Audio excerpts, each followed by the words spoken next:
Oi pessoal, tudo bem com vocês? Meu nome é Luísa, sou professora de filosofia e no vídeo de hoje, continuando a nossa série de vídeos Aprendendo Filosofia, eu venho te explicar qual é a diferença entre um termo filosófico, um conceito filosófico e uma palavra vulgar, uma palavra do cotidiano, uma palavra usual. Afinal de contas, qual é essa diferença e qual é a importância da gente ter clareza sobre essa diferença?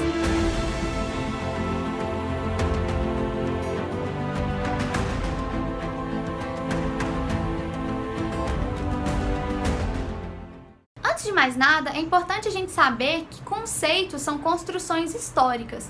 Nesse sentido, é a partir do confronto entre o pensamento de uma época e as contribuições de um pensador, ou então a partir dos problemas de uma época e a leitura de um pensador sobre essa época, que os conceitos vão sendo formados. Além disso, a linguagem comum e cotidiana ajudam a lapidar esse conceito, no sentido de que a partir do nosso uso comum e usual das palavras, a gente pode atribuir conotações diferentes para conceitos, por exemplo, que apareceram na antiguidade e que ainda usamos hoje em dia. Só que é muito importante que a gente tenha clareza sobre a diferença entre uma palavra comum e um termo filosófico.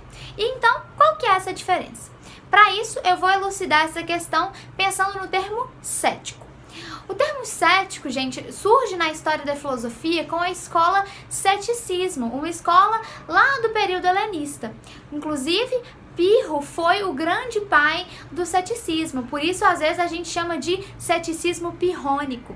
Então, o que significava o ceticismo segundo esse conceito forjado por essa escola, a escola cética? O ceticismo era essa escola filosófica que dizia da impossibilidade de conhecer, do conhecimento, de conhecer as essências. Segundo os céticos, a razão é limitada e só temos a possibilidade de forjar opiniões muito efêmeras para que seja possível a vida prática. No entanto, o conhecimento, algo realmente de conhecer as essências dos objetos, a essência das coisas em si mesmas, isso não nos é possível, justamente porque a nossa razão é limitada.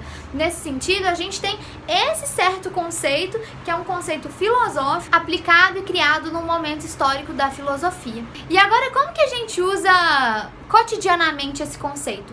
Muitas vezes o termo cético ele vem à tona para falar, por exemplo, de pessoas que não têm alguma crença religiosa. Por exemplo, você está no almoço de domingo, aí vem aquela tia sua perguntar se você está indo na missa, se você está indo no culto ou se você acredita em Deus. Aí você fala, não tia, não acredito não. Aí o que ela responde? Nossa menina, mas você é cético. O uso que ela está fazendo desse termo não é o uso filosófico, mas sim o uso cotidiano.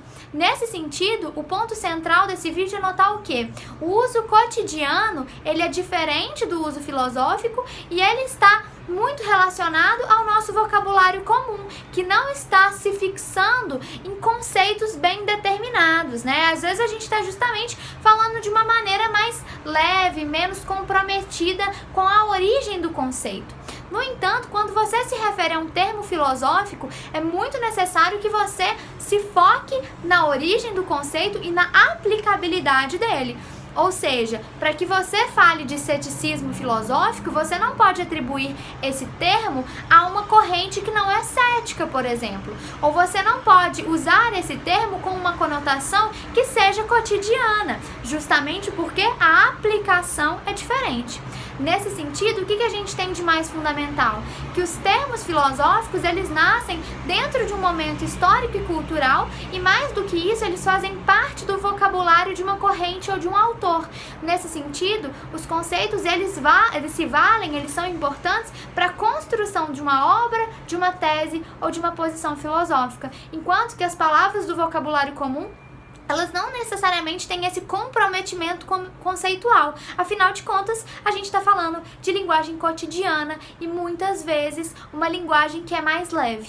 Bom, pessoal, esse foi o vídeo de hoje. Eu quero saber de você se você conhecia essa diferença entre um termo filosófico e um termo comum do nosso vocabulário.